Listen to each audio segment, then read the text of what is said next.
The Academy has been giving awards to the wrong movies for almost as long as they've been giving out awards at all. But sometimes they forget to nominate the right one in the first place. These are the top 10 Best Picture snubs of all time.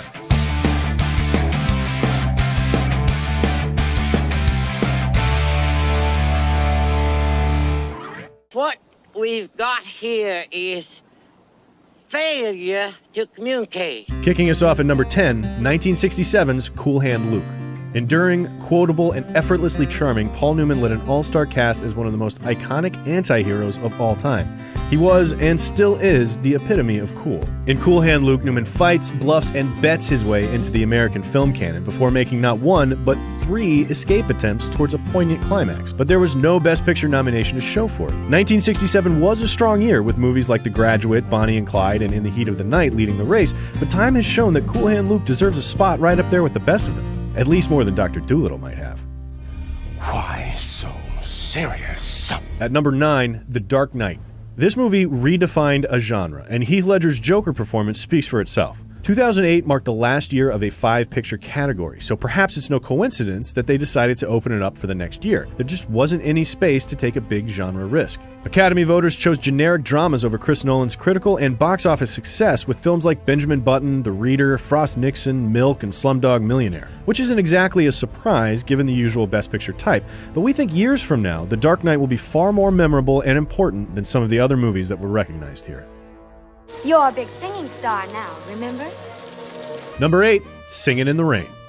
Even if you haven't seen the movie, you're almost certainly familiar with the title song and dance number. But Singin' in the Rain is an entirely entertaining story of a movie studio's rough transition from silent movies to talkies. To this day, Singin' in the Rain is regarded as one of the best American musicals of all time, headlined by a career-defining performance from Gene Kelly. He even got a Special Achievement Award by the Academy that same year, but no Best Picture nod for his Best Picture. Instead, the Golden Trophy went to The Greatest Show on Earth, a film that is frequently seen all over worst Oscar winner lists. The eraser guys are coming here, so what if you take me somewhere else? Coming in at number 7, Eternal Sunshine of the Spotless Mind.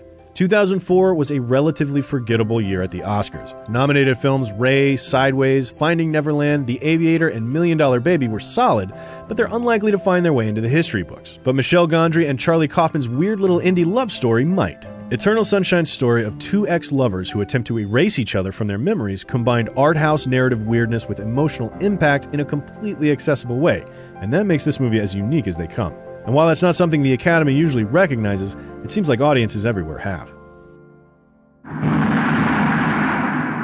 At number 6, the original King Kong. Have you ever heard of the movie Cavalcade? Yeah, neither had we. But that's the movie that won over 9 other films in 1934, not one of which was King Kong. In fact, King Kong didn't even receive a single nomination in any category at all. But King Kong remains one of the most enduring movie monsters of all time, striking a perfect balance between fierce and relatable as he scaled skyscrapers, fought dinosaurs, and fell in love. And the movie itself has inspired audiences, films, and filmmakers for generations. In fact, just about the only group it couldn't manage to inspire was the Academy. Is anything wrong? At numbers 5, 4, and 3 respectively, we have North by Northwest, Psycho, and Vertigo, getting snubbed back to back to back in 1958, 1959, and 1960. That's right, 3 of Alfred Hitchcock's best films, the same 3 that sit near the top of almost every best movie list ever, were passed over for Best Picture nominations in 3 consecutive years. And before you say that Rear Window was Alfred Hitchcock's best, you should also know that it too was snubbed for Best Picture. As a filmmaker, Alfred Hitchcock had unrivaled control over the craft of narrative and storytelling. Appropriately nicknamed the Master of Suspense, he directed movies with such precision and understanding of his audience that his films are about as close to perfect as you can get. But Hitchcock claimed that the Academy looked down on him for working in lesser genres, and it's no secret that he had a dodgy reputation in Hollywood. Today, though, it's hard to find a better renowned filmmaker than Alfred Hitchcock, but if you were going to, it would probably be Stanley Kubrick. Which brings us to number 2, 2001: A Space Odyssey. 2001 is usually counted among such timeless classics as Casablanca, The Godfather, and Citizen Kane, which was nominated but famously lost the Best Picture category to How Green Was My Valley.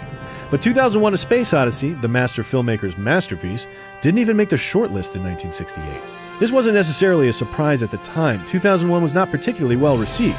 Critics walked out of the premiere, accusing it of being incomprehensible, which is actually understandable. 2001: A Space Odyssey is slow, poetic, and philosophical. There's hardly even a plot to tie it together, but it is as beautiful of a visual creation as any Rembrandt. It's a shame it wasn't even nominated in the same year that Oliver won Best Picture, but it almost seems irrelevant today. 2001: A Space Odyssey has certainly transcended the Academy Awards.